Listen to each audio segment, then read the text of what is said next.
They say curiosity killed the cat, but in my neighborhood, it nearly killed Karen's reputation. Picture this: waking up before sunrise, glancing out your window, and catching your HOA president in a lavender bathrobe stealing letters right out of your mailbox. That's exactly what I witnessed. And that bizarre morning ended up spiraling into a full-on federal sting operation that left her in handcuffs. It all began around 5:30 a.m. For weeks. I'd noticed strange gaps in my mail. Bills showing up late, a birthday card from my sister never arriving. Even the IRS swore a form had been delivered that I never received. At first, I blamed it on sloppy mail service, but the pattern was too sharp, too consistent. Something was off. So one morning, I brewed a mug of coffee, pulled up a chair by the window, and waited. Sure enough, just as the sun crept over the horizon, a shadow drifted down my driveway. At first, I assumed it was some random porch pirate till I saw who it really was. Karen, my HOA president.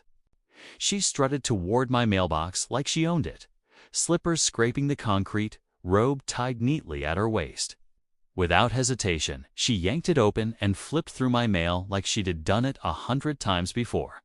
I nearly spit out my coffee.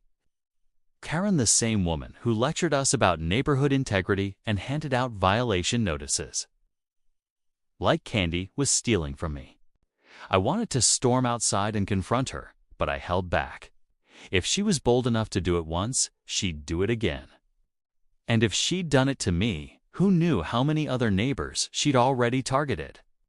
The next day, I casually brought up the missing mail at our HOA meeting.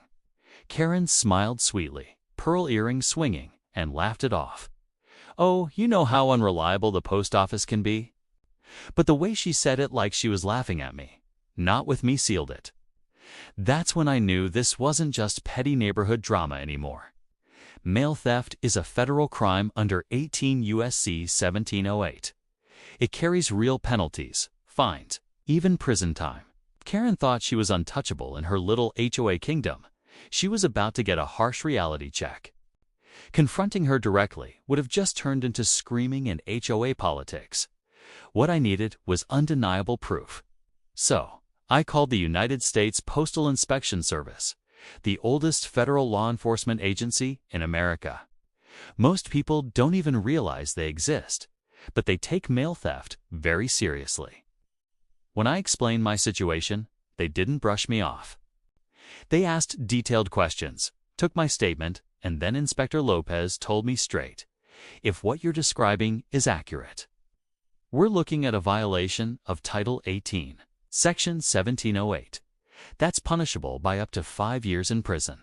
If you're willing to cooperate, we can set up a controlled delivery. I didn't hesitate. The plan was simple. They prepared a bait envelope with a GPS tracker hidden inside. It looked like any other piece of mail, but the moment it was taken, they'd know. The next morning, I placed the decoy letter in my mailbox. My nerves were shot hands gripping my coffee mug until I thought it might crack. Across the street, a nondescript sedan with tinted windows sat quietly. The inspectors inside watched, and right on schedule, there she was again. Karen, lavender robe, same smug strut. She walked straight up, opened my mailbox, slipped the decoy into her pocket, and strolled off like nothing happened. Seconds later, Lopez's radio crackled. Trackers moving, a subject heading northbound. Karen had no idea. She'd just walked straight into a federal sting. By the time she reached her house, the inspectors had already coordinated with local police. The GPS confirmed she carried the letter inside. Lopez turned to me calmly. Once she opens it, that's federal evidence. Minutes later, the tracker signaled tampering. That was at the green light. Inspectors pulled up to her driveway, lights flashing. Karen stepped onto her porch, clutching the envelope like it was treasure. Lopez strode up, badge in hand. "Ma'am, you are under arrest for theft of United States mail, a violation of 18 U.S.C. Section 1708. Place your hands where I can see them." Her eyes went wide. What? This is a mistake. I'm the HOA president. I have authority. Lopez didn't blink.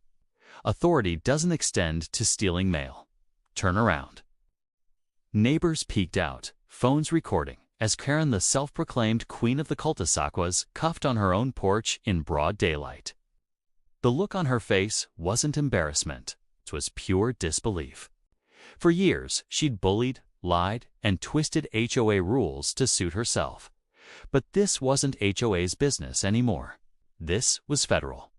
Within weeks, she was indicted on multiple counts of mail theft. The HOA board voted her out unanimously, desperate to distance themselves. Suddenly, the woman who once strutted down the street in her robe like she owned it all was nothing more than a cautionary tale. And me? I didn't care about the missing letters anymore. What mattered was that justice, real justice, had finally arrived. Because when you mess with someone's mailbox, you're not just playing HOA games. You're messing with the federal government. And they don't play.